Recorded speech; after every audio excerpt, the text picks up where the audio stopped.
Bonjour à tous, dans cette courte vidéo, je vais vous montrer comment utiliser la calculatrice de champ dans QGIS.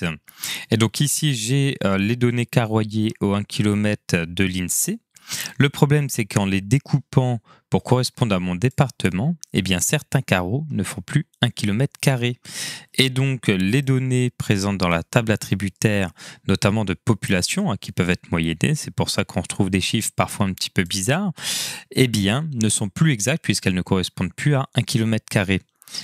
Si on regarde dans nos différents champs, eh bien, nous n'avons pas de champ correspondant à la surface de nos carrés. Et donc, nous allons le créer. Pour cela, nous allons utiliser la calculatrice de champ ici. Et donc, on va créer un nouveau champ, le champ surface.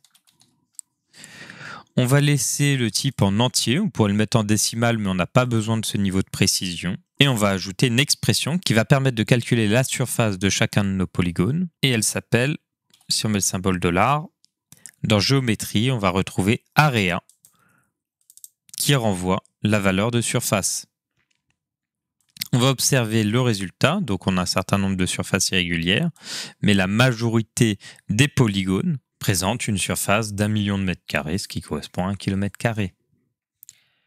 Et c'est bien logique, puisque quand on dézoome, on se rend compte quand même que la majorité des polygones sont inclus dans notre zone d'étude, et donc c'est logique que la majorité des polygones aient leur surface complète. À partir de là, on est toujours dans notre session de mise à jour, donc on va l'enregistrer et on va rouvrir de nouveau notre table attributaire et on va calculer un nouveau champ de population qui correspond à la taille des polygones. Donc, on va réutiliser la calculatrice raster.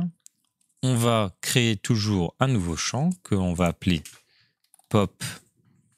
On va l'appeler réel, même si on s'entend bien que c'est déjà des trucs des fois un peu interpolés et tout. Mais bon, c'est juste pour mettre un nom de champ différent. On va garder les décimales parce que cette fois-ci, on a déjà beaucoup de décimales, donc on ne veut pas perdre trop de précision. Et on va faire un calcul simple qui est la population multipliée par la surface divisé par 1 million. Puisqu'on a 1 million de mètres carrés, qu'on multiplie par la surface qui peut aller jusqu'à 1 million de mètres carrés, eh bien ça permet de ramener à la surface réelle. Donc on lance l'outil, on regarde le résultat, et là par exemple, on a une population de 0,13, là où initialement elle était de 1,3, sachant qu'on a environ une personne pour environ 13% de la surface d'1 km².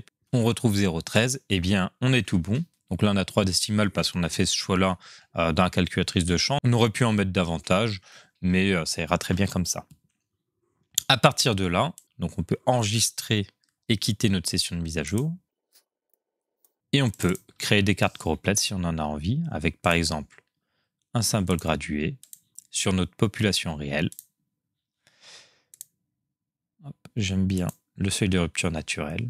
Et observer la répartition de la population qui se fait effectivement majoritairement au droit des rivières, même si on a quelques petites exceptions. Et voilà, vous savez utiliser la calculatrice de champ.